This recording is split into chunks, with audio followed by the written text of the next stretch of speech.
আসসালামু আলাইকুম। The intelligence politician YouTube চ্যানেলে আপনাদের সবাইকে স্বাগতম। আজকে এক চাঞ্চল্যকর তথ্য প্রকাশিত হয়েছে। সেই মোস্তফা সরোয়ার ফারুকী যে কিনা জুলাইকে অন করে লালন করে মুক্তিযুদ্ধের চেতনার চেয়েও বেশি।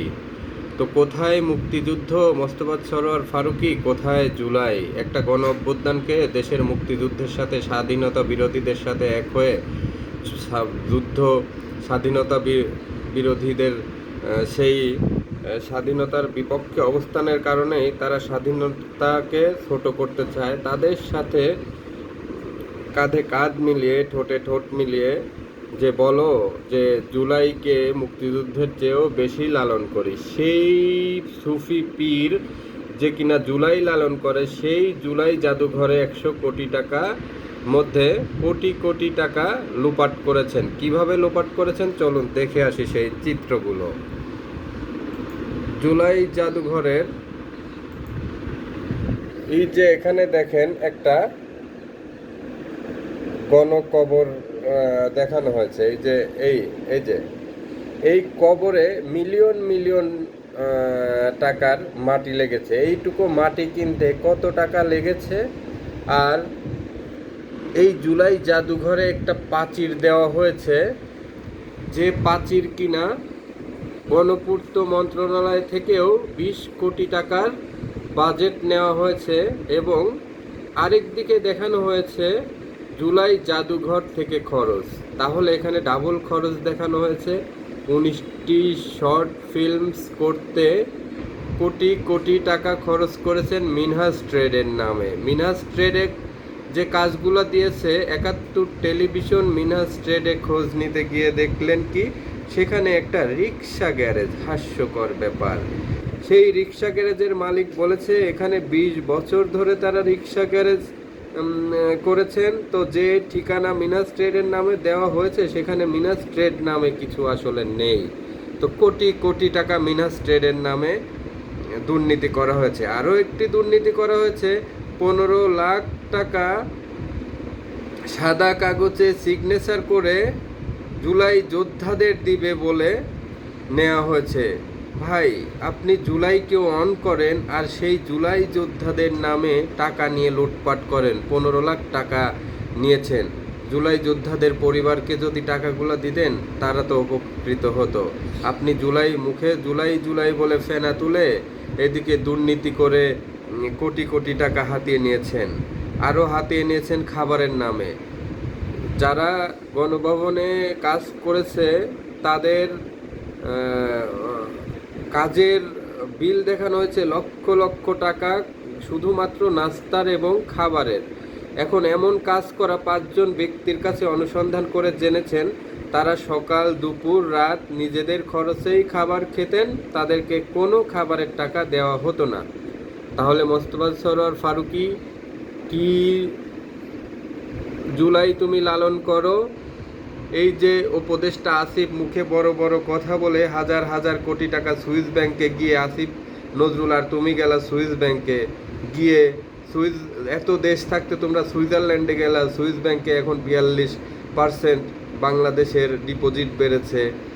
এই যে হাজার হাজার কোটি টাকা দুর্নীতি, এগুলা জুলাই জুলাই বলে এই যে প্রাইভেট ভার্সিটির শত শত তরুণ, লাখো লাখো তরুণ যুবককে মাঠে নামিয়ে তাদের ওপর মাথায় কাঁঠাল ভেঙে তোমরা যে আজ বড় বড় পলিটিশিয়ান হওয়ার চেষ্টা করতেছো, তোমরা আজ এমপি মন্ত্রী এনসিপি গঠন করে রাজনীতি করতেছো। তোমাদের তো রাজনীতি করার কথা ছিল না, তোমাদের তো বৈষম্য দূর করার কথা ছিল। তোমাদের তো কোঠা না মেধার আড়ালে তোমরা যে জনগণকে, সাধারণ ছাত্রদেরকে স্বপ্ন দেখিয়েছিলে যে তারা মেধায় চাকরি পাবে, সাধারণ জনগণ তার অন্তরালে দেখতে পেয়েছিল না যে এটা মুক্তিযুদ্ধকে ছোট করা, মুক্তিযুদ্ধের বিরোধী পক্ষকে ক্ষমতায় আনা, মুক্তিযুদ্ধকে ছোট করে রাজাকারদের ক্ষমতায় আনা এবং এই দেশটার স্বাধীনতা সার্বভৌমত্ব নষ্ট করা।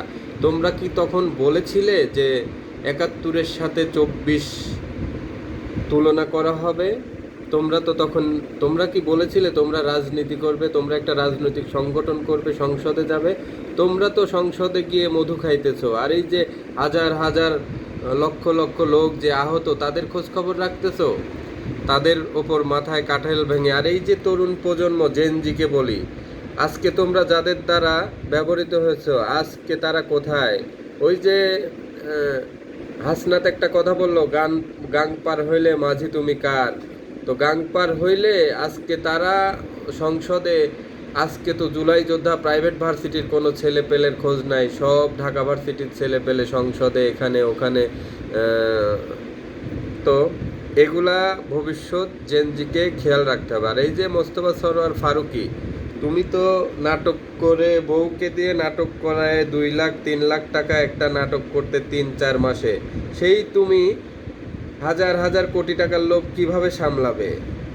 তুমি তো লোভ সামলাতে পারার কথা না। মুখে বড় বড় কথা চলবে না, সবাই একদিন বিচারের আওতায় আসতে হবে। এই যে দুর্নীতি, এগুলা সব একসময় বের করা হবে।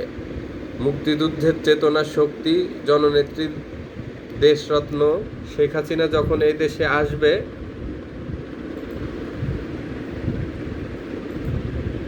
এই যে 81 সালে বৃষ্টি স্নাত একদিনে যেভাবে তিনি ফিরেছিলেন জনতার ভালোবাসা নিয়ে, আবারও তিনি বীরের বেশে এই দেশে ফিরবেন।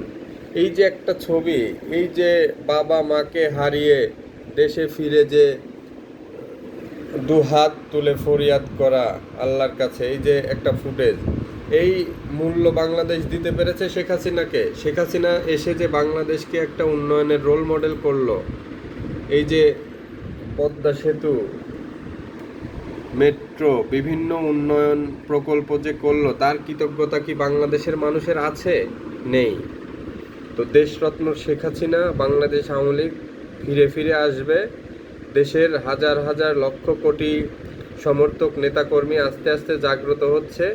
আবারও দেশের হাল ধরে বাংলাদেশকে একটা উন্নয়নের রোল মডেল করবে দেশরত্ন শেখ হাসিনা।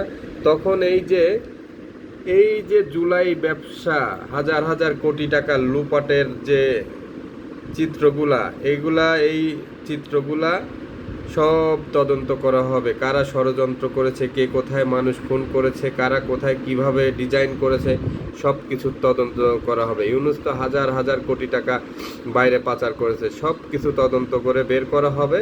শুধুমাত্র সময়ের অপেক্ষা। সময় কাউকেই ছাড় দেয় না। সবাই ভালো থাকবেন, ভিডিওটি দেখবেন। ভিডিওটি ভালো লাগলে লাইক কমেন্ট শেয়ার করে সাথে থাকবেন।